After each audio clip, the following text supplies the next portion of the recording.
Ako si Mai Salazar, hatid sa inyo ang mga pinakamainit na balita sa bansa dito sa News Force. Sa ulo ng mga balita, DOH pinabulaanan ang viral post na HIV-contaminated blood sugar test. Monster ship ng China muling bumalik sa karagatan ng Zambales. DA, layon ang 58 pesos per kilo ng bigas sa susunod na linggo. PNP, sinabing lumipat sa kidnapping operations ang mga Chino na sangkot sa Pogo. Hustisya, panawagan ng pamilya ng Pinay na pinaslang sa Slovenia. BTS J-Hope balik bansa sa Abril para sa kanyang pinakaunang solo tour. Patas at pantay na balita, komprehensibong ulat para sa pulso ng masa. Ito ang News Force. Pinabulaanan ng Department of Health o DOH ang kamakailang viral post na nagsasabing mayroong mga nagpapanggap na medical faculty ang nagsasagawa ng door-to-door blood sugar test gamit ang karayom na kontaminado ng Human Immunodeficiency Virus o HIV. Tinawag ito ng DOH na panluloko at inabisuhan ang publiko na iwasan ang pagpapakalat ng unverified claims na maaaring magdulot ng alarma. Pinabulaanan rin ng Philippine National Police ang post at sinabing isa itong taktika ng pananakot at walang katotohanan. Pinapalawig ng Food and Drug Administration o FDA ang bisa ng lisensya sa health products kasabay ng bago nitong panuntunan na pagpapadali sa proseso ng pagrerehistro. Ang hakbang na ito ay bahagi ng pagpapalawak ng public health safety alinsunod sa panawagan ni Pangulong Bongbong Marcos na padaliin ang proseso sa mga ahensya. Ang mga lisensya sa produktong pangkalusugan ay maaari ng tumagal hanggang 12 taon kumpara sa nakaraang 3 hanggang 5 taong bisa. Matapos makitaan ng tagumpay ang programang Walang Gutom Kitchen, ay tinitignan ng Department of Social Welfare and Development o DSWD ang posibilidad na mailunsad pa ito sa mga probinsya. Yan ang balitang hatid ni Daniza Lopez. Sa matagumpay na paglulunsad ng programang Walang Gutom Kitchen ng Department of Social Welfare and Development o DSWD sa Pasay City noong nakaraang taon, buwan ng Disyembre, ay nagbabalak ng palawigin pa ng kagawaran ang programang ito sa mga probinsya. Ayon kay DSWD Undersecretary Eduardo Punay, naniniwala siya na mas matutugunan nito ang poverty incidence sa bansa. Una nang tinitignan ng kagawaran ang probinsya ng Bangsamoro Autonomous Region in Muslim Mindanao o BARM dahil nagtataglay umano ito ng pinakamataas na antas ng kahirapan at malnutrisyon. Kasama rin naman sa tinitingnang plano ngayong taon ang Leyte, Samar at Bicol. Pagtitiyak ni Punay, bukas ang programa sa kahit na sinong nangangailangan ng pagkain o nagugutom.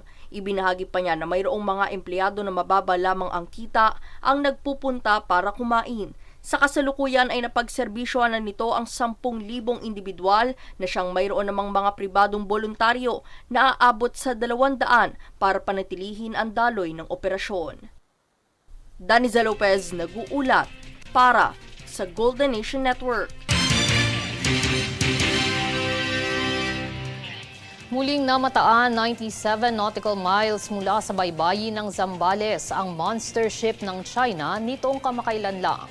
May sukat itong 165 meters at may bigat na 12,000 tons. Ayon kay PCG spokesperson for the West Philippine Sea, J. Tariela, nais palabasin ng China na ito ang new normal sa karagatan ng Pilipinas. Layon din umano nito na maitaboy ang mga Pilipinong mangingisda.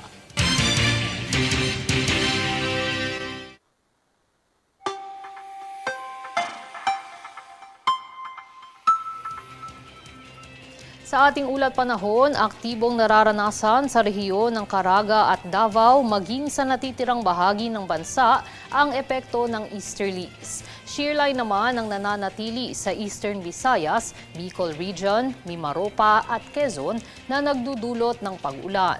Samantala, amihan naman ang umiiral sa Metro Manila, Cagayan Valley, Cordillera Administrative Region, Aurora, Bulacan, Cavite, Laguna, Batangas, Rizal at natitirang bahagi ng Luzon.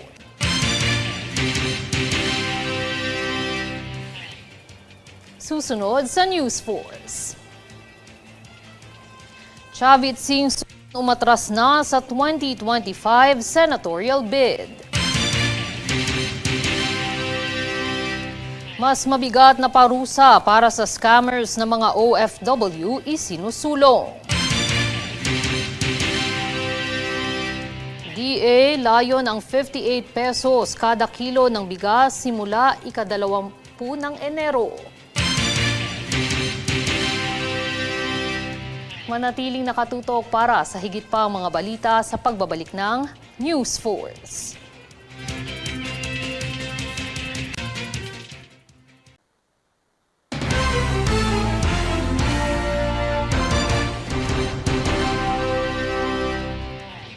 Simula ika-20 ng Enero, ipatutupad ang Maximum Suggested Retail Price o MSRP na 58 pesos kada kilo ng imported na bigas sa Metro Manila ayon kay Agriculture Secretary Francisco Chu Laurel Jr. Ang MSRP ay resulta ng konsultasyon sa mga importer, retailer at stakeholders sa industriya ng bigas na naglalayong magbalanse sa kapakanan ng mga consumer at magsasaka. Ayon kay Secretary Chu Laurel, susuriin buwan-buwan ang presyo batay sa pandaigdigang merkado at inaasahang mas mababa ang MSRP sa mga susunod na buwan.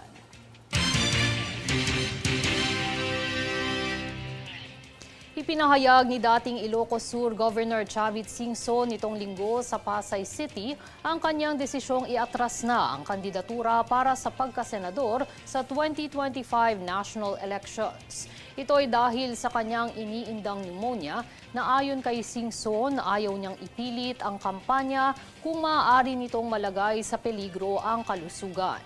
Kaya naman nais niya munang pagtuunan ng pansin ng pagpapahinga.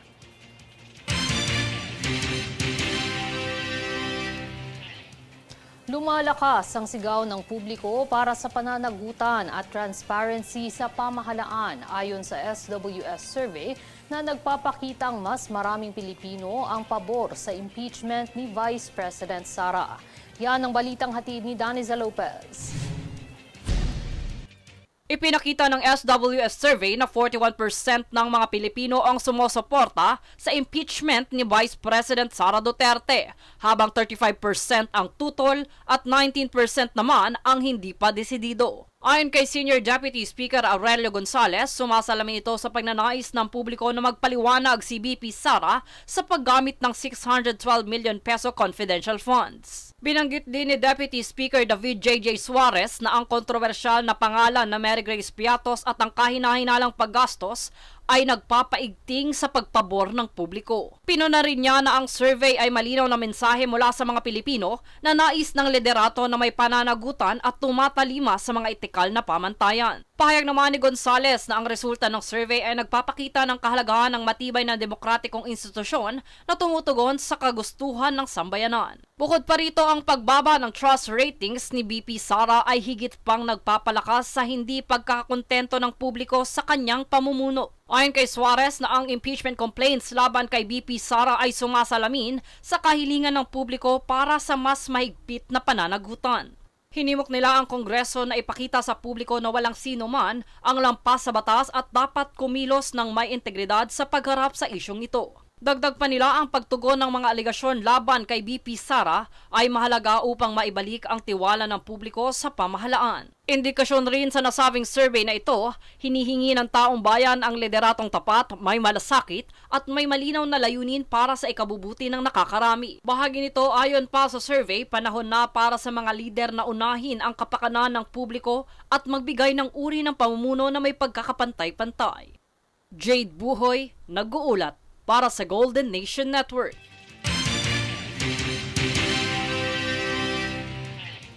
Magpapalakas ang Kongreso ng oversight functions para tugisin ang mga issue sa mataas na presyo ng pagkain, kuryente at katiwalian. Yan ang balitang hatid ni Jade Buhoy.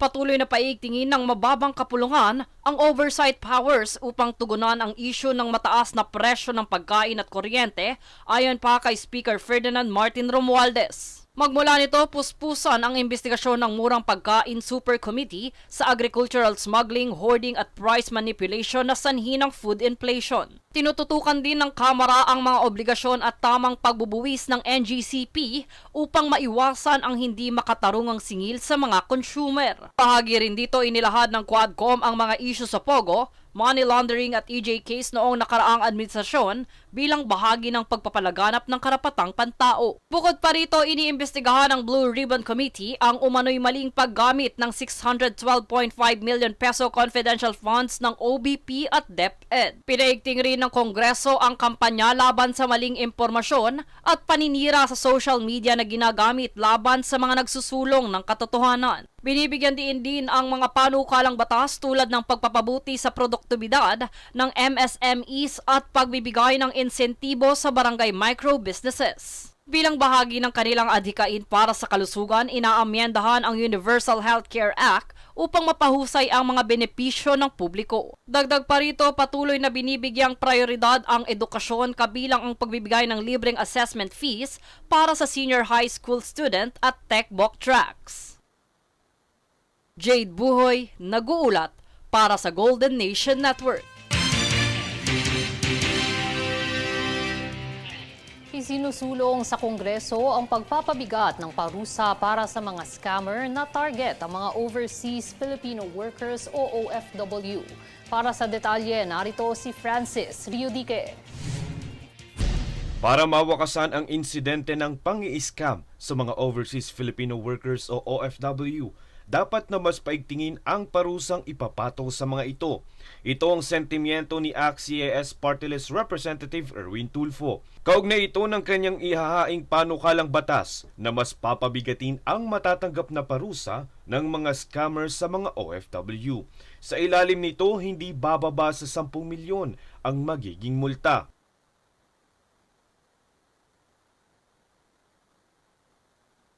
Pinakamababa na rin ang 2 taong pagkakakulong at maaari pang humantong sa lifetime imprisonment. Kumpiyansa si Tulfo na ito na ang batas na magtitiyak ng proteksyon para sa mga OFW. Ito rin ay para masiguro na ang mga pinaghirapang inipong pera ng mga OFW ay mapunta sa kanilang mga pamilya. Paalala naman ng Department of Migrant Workers maging mapanuri sa lahat ng transaksyong isinasagawa. Mangyaring kumpirmahin kung beripikado o lisensyado ang kumpanya o agency na inyong lalapitan. Francis Riudique, nag-uulat para sa Golden Nation Network. Sa papalapit na eleksyon ay ilang mga spending ban din ang ipatutupad ng COMELEC sa mga kagawaran at ahensya ng gobyerno. Dahil dito, nananawagan ng DMW na huwag isali sa naturang pagban ang mga job fair na inorganisa ng gobyerno. Tunghaya ng ulat ni Princess Castro. Nanawagan ng Department of Migrant Workers o DMW sa Commission on Elections o COMELEC na i-exempt sa 2025 election spending ban ang mga job fair na pinamumunuan ng gobyerno. Ito ay dahil sa maaapektuhan ang daloy at proseso ng lokal at overseas spending quota at job orders kung ito ay hindi ma-exempt. Ayon kay Labor Attaché and Migrant Workers Office Taipei Director Cesar Chavez Jr., kung magkakaroon ng exemption ng COMELEC, magtutuloy-tuloy ang job fair na siyang makakatulong para maabot ang kota at mapunan ang job orders. Nitong Sabado lamang humigit kumulang 3,000 bakanting trabaho sa Taiwan, kabilang ang factory work sa industriya ng semiconductor at artificial intelligence, ang job order para sa mga Pilipino. Bukod dito ay nag-organisa rin ang gobyerno ng iba't ibang job fair sa Quezon City, Ilocos Region, Bulacan at Cabanatuan City upang puna ng mga pangangailangan sa trabaho, gayon din ang maiwasan ang illegal recruitment at trafficking. Mahigit 160,000 Filipino ang nagtatrabaho sa Taiwan, karamihan sa kanila ay nasa larangan ng AI at semiconductors. Habang humigit kumulang 15,000 job orders naman ang naitala ng Taiwan nitong nagdaang taon. Princess Castro nag-uulat para sa Golden Nation Network. Pagpapalawak sa libreng legal na serbisyo sa publiko. Yan ang isa sa mga isinusulong ngayon ng Department of Justice o DOJ, partikular sa marginalisadong komunidad sa Pilipinas. Sa pamamagitan ng pakikipag-ugnayan ng DOJ Action Center nito sa Department of Social Welfare and Development, layo nitong pahusayin ang serbisyong legal, gayon din ang mapabuti ang pag-access sa hustisya ng mga mamamayan. Kaugnay nito ay nagpulong ang dalawang panig para talakayin ang mga inisyatibong kanilang nais na ipatupad.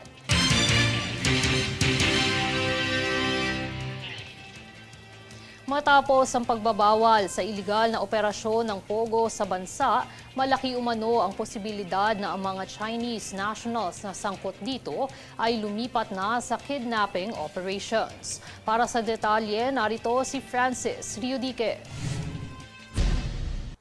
Ayon sa Bureau of Immigration, mahigit 11,000 mga dayuhan na sangkot sa pogo ang hindi pa napapaalis ng bansa. Ito ay mula sa kabuuang 33,000 na mga dayuhan matapos na ipagbawal na ang operasyon ng pogo sa bansa. Paniwala ng PNP, maaaring nag-iba ng modus ang ilan sa mga Chinese nationals. Ayon kay Police Regional 3 Director Police Brigadier General Jean Fajardo, malaki ang posibilidad na pinasok ng mga ito ang kidnapping operations. Kaugnay umano nito mga insidente ng kidnapping sa Maynila, Bulacan at Calabarzon.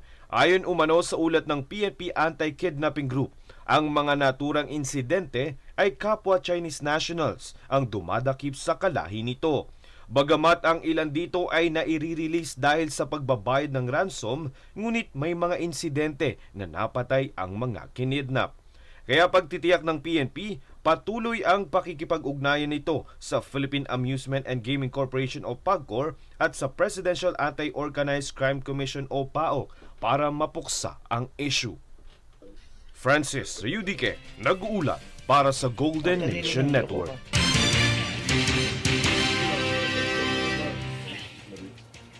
Susunod sa News Force.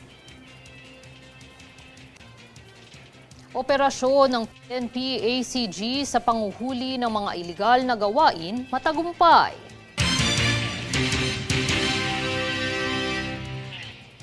Hustisya, panawagan ng pamilya ng Pinay na pinaslang sa Slovenia. Filipino community sa Germany nakidalamhati.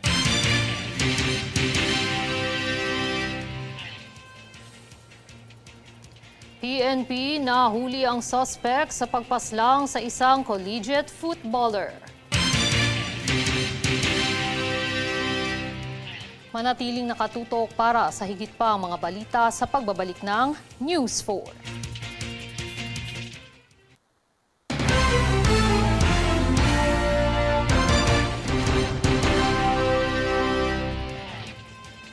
Hustisya ang sigaw ng pamilya ng 27 taong gulang na Pinay na si Marvil Facturan Kokjanchik matapos ang karumal-dumal na sinapit sa kamay ng kanyang sariling asawa ilang araw matapos magdiwang ng Pasko.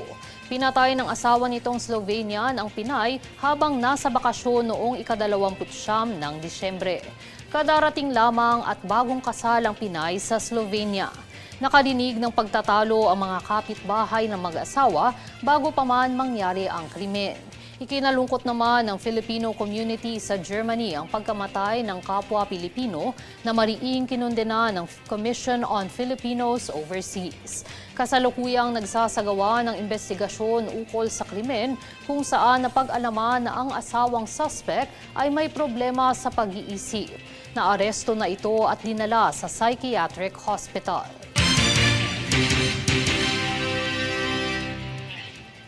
Makaraan ang halos 4 na taon ay nahuli na ang suspect sa pagkamatay ng isang high school footballer na mag-aaral mula sa isang college university sa Diliman, Quezon City. Narito ang ulat ni Princess Castro.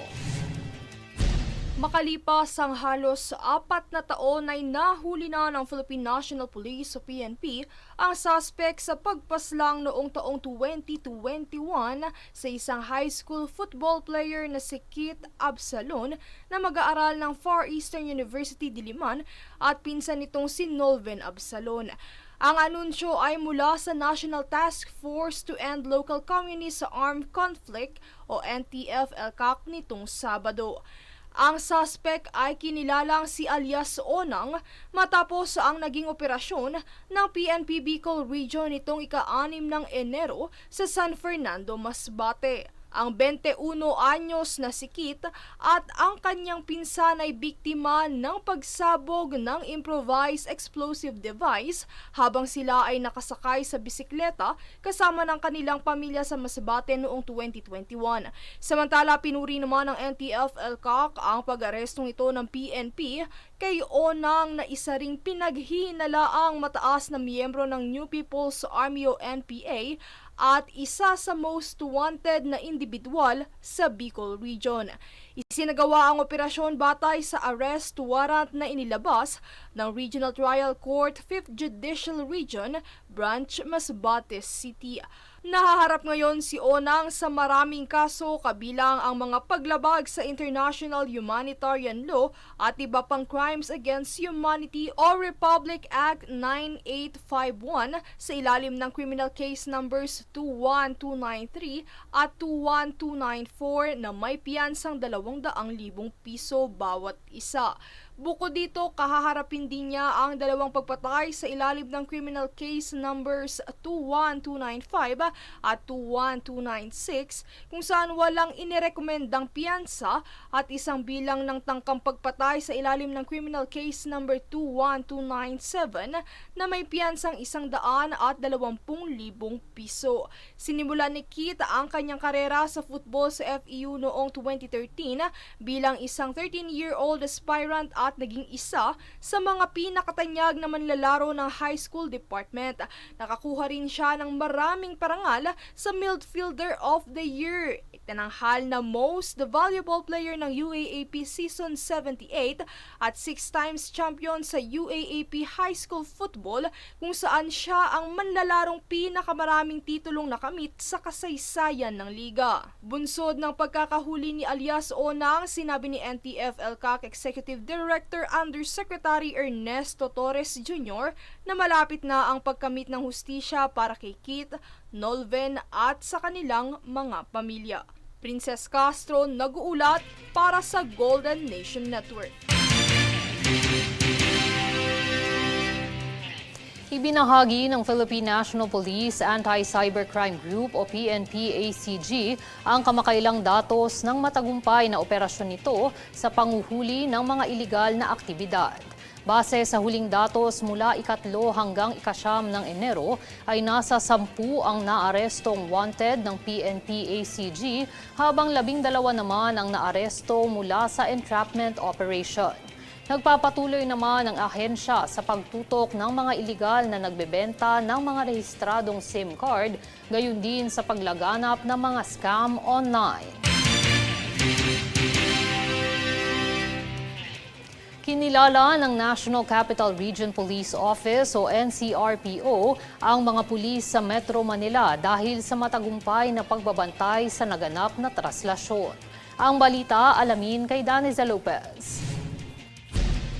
Matapos si Daos ang 20 oras mahigit na traslasyon ng Poong Jesus Nazareno ay kinilala ng National Capital Region Police Office o NCRPO ang kapulisan ng Metro Manila sa masugid na pagbabantay sa seguridad at kaligtasan ng mga deboto. Payag ni NCRPO Chief Police Brigadier General Anthony Aberin na patunayan ng kapulisan na epektibo ang isinagawang proactive measures dahil naging ligtas ang pagdiriwang. Nasa mahigit 12,000 pulis ang ipinakalat ng NCRPO noong traslasyon para magbantay at umagapay sa milyong mga deboto na dumalo. Matatandaan na umabot sa 8 milyong deboto ang naitala ng National Disaster Risk Reduction and Management Council o NDRRMC na dumalo sa nasabing prosesyon mula Quirino Grandstand hanggang Quiapo Church. Itinuri rin naman ng Philippine National Police o PNP na mapayapa ang traslasyon nitong taon dahil wala umano itong naitalang major untoward incident. Daniza Lopez nag-uulat para sa Golden Nation Network.